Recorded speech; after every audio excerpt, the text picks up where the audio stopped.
నూలు నూలులో శతాబ్దాల గౌరవం, పట్టు పరంపరకు ప్రతీక, సంప్రదాయానికి శాశ్వత చిరునామా సఖీ. నమస్తే, వెల్కమ్ టు సుమన్ టీవీ. నేను మీ కృష్ణవేణి. హయత్ నగర్ లో జంట గోవర్ధన్ సరిత వాళ్ళిద్దరు పెళ్లి చేసుకోలేదు, సహజీవనంలో ఉన్నారు. అయితే గోవర్ధన్ కారులో కూర్చొని తీసిన సెల్ఫీ వీడియో, ఆ తర్వాత సూసైడ్ కేసు, ఇదంతా మీ అందరికీ ఆల్రెడీ తెలిసిన విషయమే. ఇక్కడ చాలా ప్రశ్నలు మనందరి ముందట ఉన్నాయి. సరిత అనే అమ్మాయి, గోవర్ధన్ ఇద్దరు కలిసి లివింగ్ రిలేషన్ లో ఉన్నారు. వాళ్ళు పెద్దగా చదువుకున్నారు, ఐటీ బ్యాచ్, వీళ్ళకే లివింగ్ రిలేషన్ ఐడియా ఉందా అనుకుంటే, గోవర్ధన్ కుటుంబం అటు సరిత కుటుంబం చాలా పేద కుటుంబమే. ముఖ్యంగా గోవర్ధన్ తల్లిదండ్రులు ఇప్పటికీ కూలి పనికి వెళ్తూ బ్రతుకు సాగిస్తే, గోవర్ధన్ ఒకప్పుడు పానీపూరి చాట్ బండి పెట్టుకుని, అది కూడా కుదరకుంటే క్యాబ్ నడుపుతూ బతుకుతున్న వ్యక్తి. అతను హైదరాబాద్ లో ఉంటున్నాడు. సరిత అనే అమ్మాయితో ఎట్లా పరిచయం అయింది, ప్రేమించుకున్నారు, పెళ్లి చేసుకుంటే అయిపోయేది. చేసుకోకుండా కలిసి ఉన్నారు. తర్వాత సరితకు గర్భం వచ్చింది, డెలివరీ కూడా అయింది.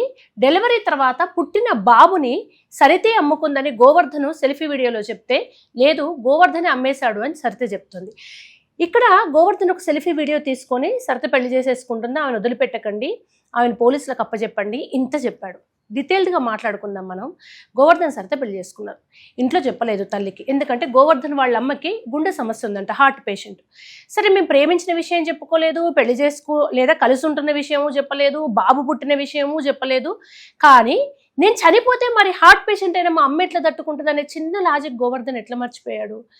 సరిత అనే వ్యక్తి కడుపున పుట్టిన బిడ్డను అమ్మేసుకుంది అని గోవర్ధనే సెల్ఫీ వీడియోలో చెప్పాడు. ఒక తల్లి ఈ ప్రపంచంలో తన బిడ్డ కోసం దేన్నైనా వదిలేసుకుంటుంది. సరే, ఇప్పుడు అప్పుడప్పుడు పిల్లల్ని చంపే తల్లుల న్యూస్లు చూస్తున్నాం, కానీ 99% తల్లి అంటే బిడ్డ కోసం పోరాడుతుంది. నువ్వు నవమాసాలు మోసి కన్న బిడ్డనే అమ్మేసిన మనిషి అసలు నన్ను బతకనిస్తుందా, నాతో ఉంటుందా అనే చిన్న క్వశ్చన్ గోవర్ధన్కి ఎందుకు రాలేదు? కన్న బిడ్డను అమ్ముతుంటే గోవర్ధన్ ఏం చేసిండు? సరే కాదు, గోవర్ధనే అమ్మేసిండు, నాకు తెలియదు, నాకు నొప్పులు ఉన్నాయి, కుట్ల నొప్పులు అంటుంది. అసలు నార్మల్ డెలివరీ అయిందని డాక్టర్స్ చెప్తున్నారు, ఆ రిపోర్ట్స్లో కూడా అవే ఉంది. 3 రోజులే ఉన్నాను నేను అని ఆమె చెప్తే 5 రోజులు ఉన్నానని అక్కడ కూడా ఒక తేడా కనిపిస్తుంది. కట్టుకున్న భర్త నీ కళ్ళ ముందట కన్న బిడ్డను అమ్మేస్తుంటే ఏ తల్లైనా ఆ భర్తను చంపే అవసరమైతే జైలుకైనా వెళ్తుందని బిడ్డను అమ్మనివ్వదు. సరే, నువ్వు నొప్పుల్లో ఉన్నావు, నువ్వు వెనక సీట్లో కూర్చుంటే నీ భర్త గోవర్ధను, భర్త అంటే సహజీవనంలో ఉన్న వ్యక్తి, అమ్మేస్తున్నాడు అని చూసిన వ్యక్తివి, అసలు నా బిడ్డను ఎందుకు అమ్మావు, నీకు ఎట్లా చేతులు ఎట్లా వచ్చినాయి, మనం పుట్టిన కొడుకు కదా అని ఆ రోజే గోవర్ధన్తో గొడవ పెట్టుకుని ఎందుకు వెళ్ళిపోలేదు? ఈమె అమ్మినా గోవర్ధన్ కలిసి ఉండద్దు, గోవర్ధనే బిడ్డను అమ్మేసినా ఈ సరిత అనేటమే కలిసి ఉండద్దు. అంటే వీళ్ళిద్దరు మైండ్ సెట్ ఎక్కడుంది? సరిత వాళ్ళ బ్రతికుంది క్రూయలు. గోవర్ధను ఇంత పిచ్చి మాయలో పడ్డా, మూర్ఖత్వమా అమాయకత్వమా ఏమీ అర్థం కావట్లేదు. ఇన్నేళ్ళు ఈయనతో ఉండి బిడ్డని కానీ ఆ బిడ్డను అమ్మేసుకొని హాయిగా ఇంకొక పెళ్లి చేసుకుంటుంది బావా అని అంటున్నారు. ఓకే, ఒక ఆడియో కాల్ లీక్ అయింది గోవర్ధన్ది. ప్లీజ్ నువ్వు నాతో మాట్లాడు, నేను చచ్చిపోయేటట్టున్నా, నువ్వు పెళ్లి చేసుకున్నావా, ముట్టుకోనివ్వకు, పీరియడ్స్ అని అబద్ధమాడు. ఇంత పిచ్చితనం ఏంటి ఆ గోవర్ధన్ది? నిన్ను కాదని పెళ్లి చేసుకుంది. ఇక్కడ ట్విస్ట్ ఏంటంటే వాళ్ళ అమ్మ వాళ్ళు చెప్తారు, ఆ పెళ్లికి షాపింగ్ కూడా గోవర్ధనే చేసిందంట, ఆయన క్యాబ్లోనే జరిగిందంట, 1,20,000 రూపాయల షాపింగ్ డబ్బులు కూడా పెట్టించిందంట, నేను పెళ్లి చేసుకోనని చెప్పిందంట. పెళ్లి చేసుకుంది. నిన్ను కాదని వెళ్ళి పెళ్లి చేసుకున్న వ్యక్తి నీతో మళ్ళీ ఎట్లా కాపురం చేస్తుంది అనుకున్నా? ఒకవేళ నీ మీద అంత ప్రేమ ఉండి వాడిని ముట్టుకోవద్దు అని అంత ఇష్టం ఉంటే అసలు పెళ్ళే చేసుకోదు కదా. గోవర్ధన్ ఈ లాజిక్ ఎట్లా మర్చిపోయాడు? ఫోన్ చేసి ఆడియో కాల్లో పిచ్చేమో అనిపించింది, పీరియడ్స్ అని చెప్పు, ముట్టుకొని ఇవ్వకు, కాపురం చేయకుండా ఉండడానికి పెళ్లి చేసుకుంది. ఆమె చాలా తెలివిగా నేను మోసం చేసి వెళ్ళి పెళ్లి చేసుకుంది.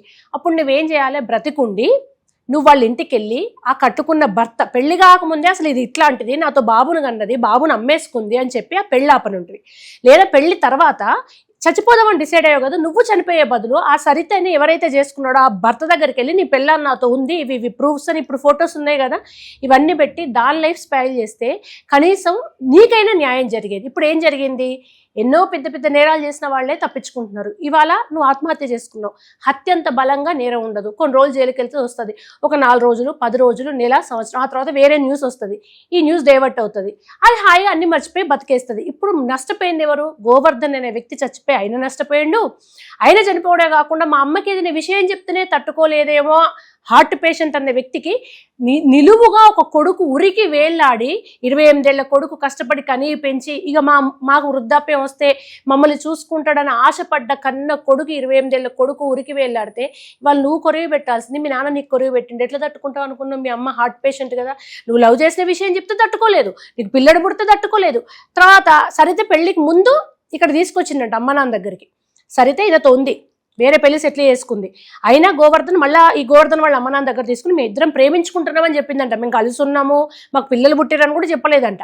ఆ పిల్ల మౌనంగా ఉందంట. సరేరా, ఆ పిల్ల సైలెంట్గా ఉంటుంది, గట్టిగా నువ్వంటే ఇష్టం అంటలేదు, ఇవాళ రేపు కాలాలు బాగాలేవు, ఆమె మనస్ఫూర్తిగా ఇష్టం లేనప్పుడు వద్దురా పంపి అని వీళ్ళు చెప్పారంట. అది పోయింది, పెళ్లి చేసుకుంది. పోనీ పెళ్లి చేసుకున్నాకనన్నా ఇది మోసగత్తే, ఇది నా కొడుకు నమ్మింది, ఇది ఇంకోళ్ళని చేసుకుంది అనుకోకుండా దాన్ని బతిలాడిను. నీ భర్తతో కాపురం చేయకు, నువ్వు ముట్టుకోకు, గంటనన్నా మాట్లాడు, ఒక్కసారన్నా కలువు, నేను చచ్చిపోతా అంటే అదేమో నువ్వు చచ్చిపో, ఇంకా చచ్చిపోలేదా, ఇంకా బతుకున్నావా అని అది రెచ్చగొడుతుంది. అట్లాంటి ఒక దరిద్రపు కొట్టు మనిషి కోసం ఇవాళ నీ ప్రాణం తీసుకున్నావు. నీకు పెళ్లి కావాల్సిన చెల్లి ఉంది, ఇల్లు కట్టాలి, ఇంకా తల్లిదండ్రులు వృద్ధులు, వాళ్ళు పేషెన్స్. నువ్వేం చేద్దాం అనుకున్నావు? తల్లి మరి నీ శవాన్ని చూసి ఎట్లా తట్టుకుంటుంది? ఒక మొగోడివి నిన్ను మోసం చేసిన ఆడదాని మీద నువ్వే కనీసం నీకు న్యాయం నువ్వు చేసుకోకుంటే ఈ వయసులో వాళ్ళు నీ సాక్ష్యాలన్నీ నువ్వు పెట్టినావు కదా, ఫోను, పాస్వర్డ్స్, ఫొటోస్, ఈ సాక్ష్యాలే పట్టకపోయి నువ్వే దాని భర్తకు చూపించి నలుగురిలో దాని పరువు తీసి దాన్ని చెప్పందుకు నన్నేలా చేసి ఇంకొకసారి ఎవరిని మోసం చేయకుండా చేయొచ్చు గోవర్ధన్. చనిపోయినావు నువ్వు. ఇప్పుడు ఏమవుతుంది? ఇవన్నీ పట్టుకొని మీ వృద్ధులైన తల్లిదండ్రులు, మీ చెల్లె పోలీస్ స్టేషన్లో పొంటి తిరిగి పేదరికల్లో దానికి శిక్ష వేసి నా కొడుకుని తీసుకొచ్చుకొని పోషించండి అని రాసినవే. నువ్వు బతికున్నప్పుడు ఏం చేస్తావు? అమ్ముకుంటే 7 నెలలు ఇప్పుడు ఆ బాబుకు. ఈ 7 నెలల నుంచి నీ కొడుకును నువ్వు వెతుక్కోకుండా ఏం చేస్తున్నావు? అసలు కొడుకు పుట్టినట్టు చెప్పు. వాడి ఫోటో తప్ప ఏమి డీటెయిల్స్ లేవు. ఈ వయసులో వాళ్ళు సిబిసిఐడి లాగా ఎంక్వైరీ చేసి నీ కొడుకు ఎక్కడ ఉన్నాడో కనుక్కోవాలి, పోలీస్ స్టేషన్లకు పోవాలి, వాళ్ళు నిన్ను మోసం చేసి దాని మీద నువ్వు పైసలన్నీ పెడతావు, తల్లిదండ్రులు పడుచుకో, దానికోసమే దాని మోజులు అది పెళ్లి చేసుకున్నా దాన్ని బతలాడుకుంటావు, లాస్ట్ దానికోసం చచ్చిపోయాను. ఇప్పుడు 2 వృద్ధ తల్లిదండ్రులు, ఇప్పుడు దాన్ని అరెస్ట్ చేయాలి, నీకు న్యాయం చేయాలి, నీ కొడుకును సాదుకోవాలి, నువ్వే బతుకుంటుంటే అయిపోయేది కదా అని. ఎందుకు మగవాళ్ళు అయినా ఆడవాళ్ళైనా, ఇప్పుడు వైష్ణవిని భర్త చంపిండు, యూట్యూబర్ వైష్ణవిని, ఇప్పుడు ఈయన చావుకు ఆ సరిత కారణమైంది. ఇక్కడ మొగ అయినా ఆడైనా మోసం చేస్తే మిమ్మల్ని అన్యాయం చేసిన వాళ్ళ అంతు చూసి చట్టపరంగా మీకు న్యాయం కలిగేలా చేసుకోండి. కానీ క్షణికావేశంలో ఇప్పుడు సరిత మోసగత్తే దుర్మార్గుడు అసలు ఆడిదే కాదనేది క్లియర్గా అర్థమవుతుంటే అట్లాంటి దానికోసం 200 జీవితం ఎందుకు బలి తీసుకున్నావు?